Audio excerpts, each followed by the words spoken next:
बिस्मिल्लाहिर्रहमानिर्रहीम। हमारे प्यारे नबी उस समय अभी दुनिया में पैदा नहीं हुए थे। वह जमाना अरब समाज का वह दौर था जब हर तरफ अंधकार छाया हुआ था। उस दौर को अय्याम ए जाहिलियाह कहा जाता था, यानी अज्ञानता का दौर। अरब समाज में उस समय कोई कानून, नियम या नैतिकता नहीं थी। बेहयाई, गंदगी और अश्लीलता से पूरा समाज भरा हुआ था। उस समय औरतों के कोई अधिकार नहीं थे। उन पर विभिन्न प्रकार के अत्याचार किए जाते थे, यहाँ तक कि कई बार बेटियों को जिंदा दफन कर दिया जाता था। लोगों के दिलों में जरा भी प्रेम, दया या हमदर्दी नहीं थी। औरतों को मात्र भोग की वस्तु समझा जाता था। यहाँ तक कि बाजारों में पुरुष और महिलाओं को गुलाम और बांदी बनाकर बेचा जाता था। उस समय विभिन्न क्षेत्रों से मुसलमान खाने काबा का तवाफ करने के लिए मक्का आते थे, लेकिन खाने काबा के अंदर 360 मूर्तियां रखी हुई थी, क्योंकि उस समय मक्का में मुसलमानों के साथ साथ ईसाई, यहूदी और विभिन्न कबीलों के लोग भी व्यापार के लिए स्थायी या अस्थायी रूप से बसे हुए थे। उनमें काफिरों और मुशरिकों की संख्या अधिक थी। इसी कारण उनका दबदबा सब पर बना हुआ था। फिर 570 ईस्वी का समय आया जब मक्का के प्रधान नबी करीम के दादा और कौरैश कबीले के सरदार अब्दुल मुत्तलिब थे, जो खाने काबा की देखभाल के जिम्मेदार भी थे। उस समय नबी अपनी माता आमिना के गर्भ में थे। इसी दौरान एक दिन अरब में एक बड़ी हाथियों की सेना दिखाई दी, जो धीरे धीरे मक्का की ओर बढ़ रही थी। लोग उनके भय से अपने घर बार छोड़कर भागने लगे थी, क्योंकि वे उनका मुकाबला करने की ताकत नहीं रखते थे।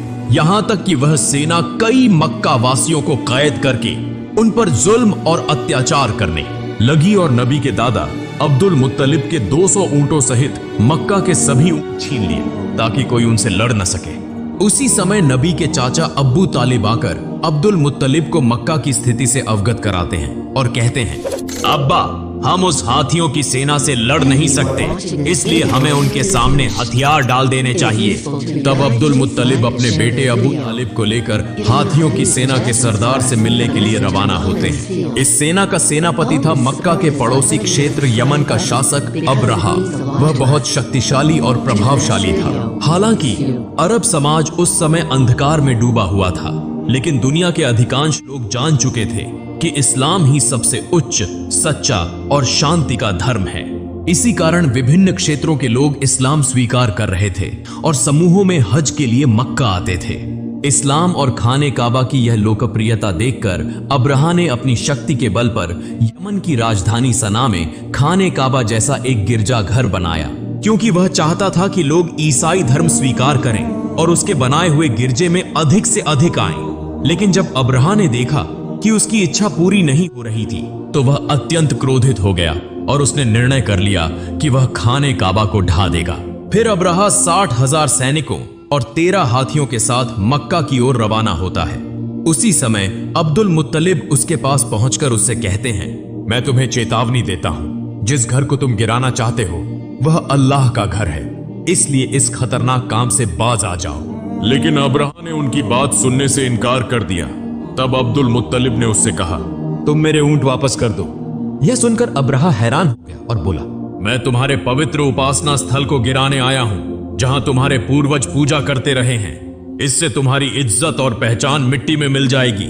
मगर तुम्हें इसकी कोई चिंता नहीं, तुम सिर्फ अपने ऊंट वापस लेने आए हो।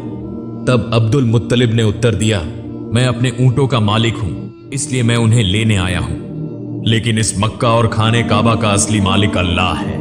निश्चित रूप से मुझे विश्वास है कि अल्लाह स्वयं ही इस काबा की रक्षा करेगा। अब्रहा ने उत्तर दिया, आज मैं यह भी देखना चाहता हूं कि तुम्हारा अल्लाह किस तरह मेरे हाथों से खाने काबा को बचाता है। फिर अब्रहा ने अब्दुल मुत्तलिब को उनके ऊंट वापस कर दिए और अब्दुल मुत्तलिब अपने घर लौट आए। अगले दिन सुबह अब्रहा अपनी हाथियों की सेना के साथ मक्का में प्रवेश करने के लिए बढ़ रहा था, लेकिन जैसे ही हाथी खाने काबा की सीमा में पहुंचे, वे आगे बढ़ने के लिए तैयार नहीं थे। ऐसा लगा जैसे उनके पैर पत्थर के हो गए हों और किसी चीज में जकड़े हुए हों। अब्रहा और उसके सैनिक चालाकी से जबरदस्ती हाथियों का रुख मोड़ देते हैं और उन्हें अच्छा अच्छा खाना खिलाते हैं। वे खाने की ये सभी चीजें खाने काबा के सामने फैला देते हैं, ताकि हाथी लालच में आकर दोबारा खाने काबा की ओर बढ़ें। इधर अब्दुल मुत्तलिब बहुत अधिक चिंतित थे। दुखी मन से वे खाने काबा के पास आते हैं। खाने काबा के दरवाजे पर एक जंजीर थी, अब्दुल मुत्तलिब ने उस जंजीर को मजबूती से पकड़ लिया और अपना सिर दरवाजे पर रख दिया। फिर अल्लाह ताला से दुआ करने लगे, हे अल्लाह, यह घर तेरा है और इसकी रक्षा की जिम्मेदारी भी तेरी है। हम तो सिर्फ तेरे बंदे हैं, हमारे बस में कुछ भी नहीं। अब तू ही अपने घर की रक्षा कर। यह दुआ करते हुए उनकी आंखों से आंसू बहने लगे। तभी अचानक अब्दुल मुत्तलिब ने आकाश से एक आवाज सुनी। वे धीरे धीरे आगे बढ़े और जैसे ही उन्होंने नजर उठाई, उन्होंने देखा कि आकाश से सैकड़ों अबाबील पक्षी मक्का की ओर आ रहे हैं। अब्दुल मुत्तलिब आश्चर्य से पक्षियों को देख रहे थे और मन में सोच रहे थे, शायद यह अल्लाह की ओर से भेजी गई वह रहमत है जो आज खाने काबा को बचाने के लिए आई है, वरना इतने अधिक अबाबील पक्षी यहाँ क्यों आए हैं। हर अबाबील के पास 3-3 कंकड़ियां थीं। एक कंकड़ी उनकी चोंच में थी और 2 कंकड़ियां उनके पंजों में थीं। अब्दुल मुत्तलिब ने देखा कि सभी अबाबील पक्षियों ने खाने काबा के चारों ओर घेरा बना लिया है, यहां तक कि वे तवाफ कर रहे हैं। तब वे समझ गए कि आज दुनिया की कोई ताकत खाने काबा को नष्ट नहीं कर सकती। फिर सभी अबाबील पक्षी तेजी से अब्रहा की हाथियों की सेना और उसके सैनिकों पर टूट पड़े। अब्रहा के सैनिक पक्षियों को देखकर बेहद डर गए और वहां से भागने लगे। लेकिन तब तक सभी अबाबील पक्षी अपनी चोंच और पंजों में मौजूद कंकड़ियां अब्रहा की सेना और हाथियों पर बरसाने लगे, जैसे आकाश से पत्थरों की बारिश हो रही हो। यह देखने में आया कि हर कंकड़ी सैनिकों के शरीर को चीरकर आर पार हो रही थी और पलों में पूरा लश्कर नष्ट हो गया। यहां तक कि अब्रहा भी वहीं मारा गया और अल्लाह ताला ने उन काफिरों को तबाह कर दिया। यह अल्लाह रब्बुल आलमीन की कुदरत थी कि उन्हीं छोटे छोटे पत्थरों के जरिए 60,000 सैनिक और 13 हाथी नष्ट हो गए। यह घटना कुरान पाक की सूरह अल फील में बयान की गई है, जहां अल्लाह ताला फरमाते हैं, क्या तुमने नहीं देखा कि तुम्हारे रब ने हाथी वालों के साथ क्या सलूक किया? क्या उसने उनकी चालाकी को नाकाम नहीं कर दिया? अल्लाह ताला ने उनके खिलाफ झुंड के झुंड अबाबील पक्षी भेजे, जिन्होंने हाथियों की सेना पर छोटे छोटे कंकरीले पत्थर बरसाए, जिसके परिणाम स्वरूप वह सेना कुचले हुए तिनके की तरह हो गई। इसी तरह उस दिन अल्लाह ताला ने खाने काबा की रक्षा की। इस घटना के लगभग 2 महीने बाद एक रात एक अद्भुत घटना घटी। मक्का के लोग अपनी अपनी व्यस्तताओं में लगे हुए थे। उसी रात नबी करीम के दादा अब्दुल मुत्तलिब खाने काबा की छत पर खड़े थे। अचानक उन्होंने आकाश पर एक चमकदार रोशनी देखी जो पूरे अरब, पूर्वी क्षेत्रों और पूरी दुनिया में फैल रही थी। यह दृश्य देखकर अब्दुल मुत्तलिब हैरान रह गए और तेजी से नीचे उतरे। जब वे खाने काबा के अंदर पहुंचे तो उन्होंने देखा कि वहां मौजूद 360 मूर्तियां जो विभिन्न मूर्ति पूजकों ने रखी थी, स्वतः गिरकर टूट रही थीं। वे खाने काबा से बाहर निकले तो उन्होंने यह दृश्य भी देखा कि कूफा और शाम के बीच पानी का प्रवाह शुरू हो चुका है, जबकि कई वर्षों से वहां पानी का नामो निशान तक नहीं था। उसी समय उनकी नजर अपने घर की ओर पड़ी। वे देखते हैं कि उनके घर से एक अजीब रोशनी निकल रही है, ऐसी रोशनी जो उन्होंने पहले कभी नहीं देखी थी। अब्दुल मुत्तलिब धीरे धीरे अपने घर की ओर बढ़ने लगे और जैसे ही वे दरवाजे के करीब पहुंचे, उन्होंने देखा कि अन्य बीबी आमिना की गोद में एक नूरानी बच्चा मौजूद है, जिसके शरीर से असाधारण रोशनी निकल रही है। यह दृश्य देखकर अब्दुल मुत्तलिब की आंखों से आंसू बहने लगे, क्योंकि इस अंधकारमय अरब समाज में चिराग बनकर आने वाले प्यारे नबी हजरत मोहम्मद दुनिया में तशरीफ ला चुके थे। अगले दिन अब्दुल मुत्तलिब ने अपने प्यारे नवासे की अकीकी की, ऊंट ज़बह किया और गरीबों व जरूरतमंदों को खाना खिलाया। इस मौके पर उनके बेटे अबू तालिबा भी उनकी मदद कर रहे थे। इसी दौरान नबी के चाचा अबू लहबा वहां पहुंचे, मगर जब उन्हें पता चला कि उन्हें गरीबों के साथ बैठकर खाना पड़ेगा तो वे दरवाजे से ही वापस लौट गए, क्योंकि अबू लहब बहुत घमंडी इंसान था।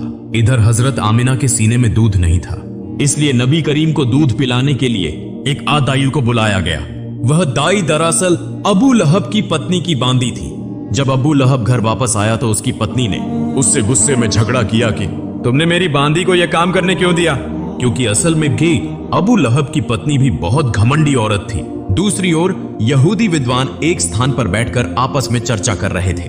वे यह समझ चुके थे कि जरूर कोई खास बच्चा पैदा हुआ है, क्योंकि वो उनकी धार्मिक किताबों में इसका उल्लेख था। जिस रात प्यारे नबी का जन्म हुआ, उस रात आकाश पर जो प्रकाश प्रकट हुआ, उसे देखकर यहूदी और ईसाई विद्वान समझ गए थे कि वह बच्चा दुनिया में आ चुका है। मगर ये यहूदी सबसे अधिक चिंतित थे, क्योंकि उनमें से किसी भी यहूदी के घर ऐसा बच्चा पैदा नहीं हुआ था। तो फिर वह बच्चा कौन हो सकता है?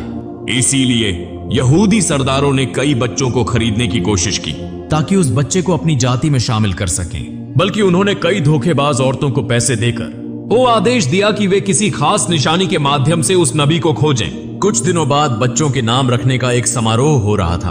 वहां कई बच्चों के नामों की घोषणा की जा रही थी और सभी लोग खुशियां मना रहे थे। इसी सभा में अब्दुल मुत्तलिब भी आए, अपने प्यारे नवासे को गोद में लिया और उसका नाम रखने के लिए आगे बढ़े। अब्दुल मुत्तलिब पहले उस काले पत्थर पर हाथ रखते हैं, तभी खाने काबा के दरवाजे का कुंडा दरवाजे पर खुद ब खुद टकराने लगता है और नन्हे नबी के शरीर से नूर की किरणें निकलने लगती हैं। अब्दुल मुत्तलिब सबके सामने खड़े होकर बच्चे का नाम मोहम्मद रखने की घोषणा करते हैं। यह सुनकर वहां मौजूद विभिन्न कबीलों के लोग हैरान रह जाते हैं और कहने लगते हैं, यह कैसा नाम है? यह तो हमारे किसी देवी या देवता के नाम से नहीं मिलता।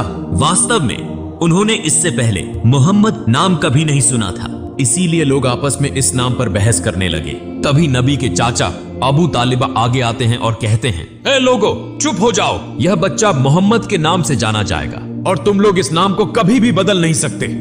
यह कहकर उन्होंने सबको शांत करा दिया और सभी ने उनकी बात मान ली। फिर देखा गया कि अबू लहब अपनी कट पत्नी की बांदियों को वापस लेने आया था, जिसने नबी करीम को सबसे पहले दूध पिलाया था। अब नबी भूखे थे मगर उन्हें दूध नहीं मिल रहा था। यह देखकर अब्दुल मुत्तलिब सीधा अबू लहब के पास गए और उससे इसका कारण पूछा। अबू लहब कहने लगा, यह बांदी मेरी पत्नी ने मुझे तोहफे में दी थी, इसलिए इसकी मालकिन मेरी पत्नी है। यह सुनकर अब्दुल मुत्तलिब गुस्से में आ गए और कहा, तुम मोहम्मद के चाचा होकर भी ऐसी बात कर रहे हो, जबकि मैं तो मोहम्मद के लिए अपनी जान भी देने को तैयार हूँ। मगर अल्लाह ही सबसे बड़ा रक्षक है, इसीलिए नबी करीम ज्यादा दिनों तक दूध के बिना नहीं रहे। उस समय अरबों की परंपरा थी कि बच्चे के जन्म के बाद उसे दूध पिलाने और पालन पोषण के लिए देहाती औरतों को सौंप दिया जाता था, ताकि वह खुली हवा में पलकर मजबूत हो। इसका एक और लाभ यह था कि बच्चे को शुद्ध अरबी भाषा सिखाई जाती थी। उन बंजारिन महिलाओं को इस सेवा के बदले अच्छा इनाम भी दिया जाता था। हर साल रेगिस्तानी महिलाएं मक्का आती थीं ताकि बच्चों को गोद ले सके। इस साल भी कई महिलाएं अपने पतियों के साथ मक्का पहुंची थीं। उनमें एक जोड़ा ऐसा भी था जो रास्ते की भीषण गर्मी के कारण थक चुका था और उनका ऊंट भी कमजोर हो चुका था। मजबूरी में उन्होंने सबसे पहले अपना ऊंट सस्ते दामों में बेच दिया और फिर बच्चे की तलाश में निकल पड़े, क्योंकि वे देर से पहुंचे थे। इसलिए दूसरी महिलाएं पहले ही सभी बच्चों को ले चुकी थीं। यह देखकर उनका दिल उदास हो गया। इसी दौरान जब कसाई उनके बेचे हुए ऊंट को ज़िबह करने लगा तो अचानक ऊंट खड़ा हो गया, भागने लगा और सीधा नबी करीम के घर में प्रवेश कर गया। यह देखकर वह महिला भी ऊंट के पीछे पीछे दौड़ती हुई नबी के घर पहुंच गई। नबी करीम की माता हजरत आमिना उस महिला को थका हुआ और भूखा देखकर उसे अपने घर में भोजन के लिए ले जाती है और अपने बच्चे को पालने में लिटा देने के लिए कहती है। जब वह महिला अपने बच्चे को पालने में रखने लगती है तो अचानक वह नन्हे मोहम्मद को देखती है, जिनके शरीर से नूर की किरणें चमक रही थीं। यह देखकर वह महिला आश्चर्यचकित रह जाती है। फिर उन्होंने नन्हे मोहम्मद को अपनी गोद में उठा लिया और उन्हें भूखा देखकर दूध पिलाया। यही महिला नबी की दूध माँ हजरत हलीमा सादिया थी। चूंकि नबी करीम की परवरिश के लिए ज्यादा इनाम देने वाला कोई नहीं था, इसलिए अब तक किसी ने नबी को गोद नहीं लिया था। इस मामले में हजरत अब्दुल मुत्तलिब और हजरत आमिना हजरत हलीमा और उनके पति से की बातचीत करते हैं। हजरत हलीमा और उनके पति यह जानते हुए भी कि उन्हें ज्यादा इनाम नहीं मिलेगा, इस बात पर राजी हो जाते हैं। फिर हजरत आमिना अपनी सारी तकलीफों के बावजूद अपने लखते जिगर को हजरत हलीमा के सुपुर्द कर देती हैं। अब बदले में उन्हें 2 ऊंट और एक गधा दिया जाता है। जब हजरत हलीमा नबी को लेकर अपने इलाके में पहुंचती हैं, तो वहां को बारिश होने लगती है। हालांकि इससे पहले कई सालों से वहां बारिश नहीं हुई थी। साथ ही जब से नबी करीम हजरत हलीमा के घर आए, तब से उनके घर में अल्लाह की रहमतों की बारिश होने लगी। यूं 2 साल का अरसा गुजर गया। जब मुआहिदे की मुद्दत पूरी हो गई तो हजरत हलीमा और उनके पति नबी करीम को वापस उनकी मां हजरत आमिना के पास ले आते हैं। जैसे ही नबी आते हैं तो खाना ए काबा नूर से जगमगा उठता है। दूसरी तरफ हजरत आमिना अपने बेटे को देखकर खुशी से रो पड़ती हैं। लेकिन इसी वक्त अकाबा के आसपास एक महामारी फैल चुकी थी। साथ ही हजरत अब्दुल मुत्तलिब को खबर मिलती है कि बन यहूदी अब भी नबी को तलाश करने की कोशिश कर रहे हैं। किसी भी खतरे से बचाने के लिए हजरत अब्दुल मुत्तलिब दोबारा नबी को हजरत हलीमा के पास भेज देते हैं। फिर और 2 साल गुजर जाते हैं। अचानक एक दिन हजरत हलीमा सख्त बीमार हो जाती हैं। वहां के हकीम और जादूगर उन्हें ठीक करने की कोशिश करते हैं, लेकिन कोई फायदा नहीं होता। यह देखकर नबी जादूगरों को वहां से हटा देते हैं। जैसे ही नबी हजरत हलीमा का हाथ पकड़ते हैं, वह अचानक पूरी तरह से सेहतमंद हो जाती है। यह देखकर जादूगर हैरान हो जाते हैं और तुरंत वहां से चले जाते हैं। और लेकिन वे समझ चुके थे कि यही वह खास बच्चा है, इसीलिए उन्होंने यह खबर यहूदियों को दे दी। यह सुनकर नबी को पकड़ने के लिए दुश्मनों ने हजरत हलीमा के घर पर हमले शुरू कर दिए। हजरत हलीमा और उनके पति ने नबी को बचा लिया, मगर वे आने वाले खतरों को भांप चुके थे। इसीलिए हजरत हलीमा के पति नबी को लेकर मक्का के एक पहाड़ की तरफ रवाना हो गए। मगर इस बार जब नबी को ले जाया जाने लगा तो हजरत हलीमा रो पड़ी। जब हजरत अब्दुल मुत्तलिब को यह खबर मिली तो वे नबी के पास पहुंचे और फिर नबी के साथ एक गुफा में तकरीबन 1 साल गुजार दिया। जब नबी वहां मौजूद थे तो घीसी पूरा रेगिस्तान जिंदगी से भरपूर हो गया था। फिर एक दिन हजरत आमिना इस गुफा से नबी को लेकर मदीना आती हैं ताकि अपने रिश्तेदारों से मुलाकात करें और नबी के बीवी वालिद हजरत अब्दुल्लाह की कब्र की जियारत करें। दरअसल नबी करीम की पैदाइश से 2 महीने पहले हजरत अब्दुल्लाह तिजारत के सिलसिले में मदीना आए थे, जहां वह बीमार हो गए और इंतकाल कर गए। इसीलिए मदीना में ही उन्हें दफन किया गया था। हजरत आमिना यहीं बैठकर नबी को उनके वालिद के बारे में बताती हैं और कुछ वक्त नबी के साथ गुजारती हैं। लेकिन सिर्फ 2 महीने बाद हजरत आमिना अचानक बीमार हो जाती हैं और इसी बीमारी की हालत में मदीना से वापसी के दौरान रास्ते में ही हजरत आमिना का भी इंतकाल हो जाता है। चूंकि केवल 6 साल की उम्र में ही पैगंबर मोहम्मद अनाथ हो गए। लेकिन इसी दौरान जब यहूदियों ने पैगंबर पर हमला करने की कोशिश की तो पैगंबर मोहम्मद के चाचा हजरत अबू तालिब ने उन्हें रोक दिया। इसके बाद हजरत अबू तालिब पैगंबर को लेकर मक्का वापस आए और उन्हें उनके दादा हजरत अब्दुल मुत्तलिब के सुपुर्द कर दिया। पैगंबर मोहम्मद और हजरत अब्दुल मुत्तलिब हमेशा साथ रहते थे, यहां तक कि काबा की देखभाल, हज के लिए आने वाले जायरीनों की सेवा में पैगंबर अपने दादा की मदद किया करते थे। लेकिन एक दिन जब हजरत अब्दुल मुत्तलिब तवाफ़े काबा कर रहे थे तो वह अचानक बीमार हो गए। इसी मौके का फायदा उठाते हुए पैगंबर के अहंकारी चाचा अब्बू लहब कुरैश का सरदार बनना चाहते थे। लेकिन जल्द ही हजरत अब्दुल मुत्तलिब पैगंबर को हजरत अब्बू तालिब के हवाले कर देते हैं। कुछ दिनों बाद हजरत अब्दुल मुत्तलिब का इंतकाल हो जाता है। चूंकि केवल 8 साल की उम्र में पैगंबर मोहम्मद बिल्कुल अकेले हो जाते हैं। इसके बाद पैगंबर अपने चाचा हजरत अबू तालिब के साथ मक्का में रहने लगते हैं। वहां पैगंबर को बकरियां चराने सहित विभिन्न काम करते थे। लेकिन एक दिन पैगंबर देखते हैं कि उनके अहंकारी चाचा अबू लहब सुवैबा नाम की एक बांदी को किसी दूसरे के हाथों बेच रहे हैं। सुवैबा का पति अबू लहब से बार बार विनती करता है कि वह उसे न बेचें क्योंकि वह बीमार थी। अबू लहब जवाब में कहते हैं, अगर तुम मेरे पैसे वापस कर दो तो मैं उसे नहीं बेचूंगा। तभी पास खड़े पैगंबर कहते हैं, चाचा आप उन सुवैबा को आजाद कर दें, मैं खुद आपकी रकम वापस कर दूंगा। पैगंबर मोहम्मद की इस महान दरिया दिली की वजह से सुवैबा को आजाद कर दिया जाता है। दरअसल सुवैबा वही महिला थी जिन्होंने सबसे पहले पैगंबर मोहम्मद को दूध पिलाया था। फिर एक और दिन पैगंबर मोहम्मद देखते हैं कि एक व्यक्ति अपनी बेटी को जिंदा दफनाने के लिए ले जा रहा है। इस दौरान उसकी पत्नी अपने पति के पैरों को पकड़कर रो रही थी और उससे विनती कर रही थी कि वह ऐसा न करे। पैगंबर मोहम्मद उस नन्ही बच्ची को गोद में लेकर उस व्यक्ति के पास आते हैं और उसे समझाते हैं कि बेटी माता पिता के लिए रहमत होती है। पैगंबर की बातें सुनकर उस व्यक्ति का दिल मोहब्बत और रहमत से भर जाता है और वह अपनी बेटी को खुद अपनी गोद में उठा लेता है। इस तरह समय बीतता गया और पैगंबर की उम्र 12 साल हो गई। इधर उनके चाचा अब्बू तालिब चूंकि एक व्यापारी थे तो अरब की परंपरा के अनुसार वह हर साल शाम सीरिया की यात्रा किया करते थे। इस बार पैगंबर ने जिद की कि वह भी सादी अपने चाचा के साथ शाम जाना चाहते हैं। चूंकि यात्रा की शुरुआत हुई, रास्ते में वे बुसरा नामक एक जगह पर रुके जहां एक चर्च में एक यहूदी धर्मगुरु रहता था।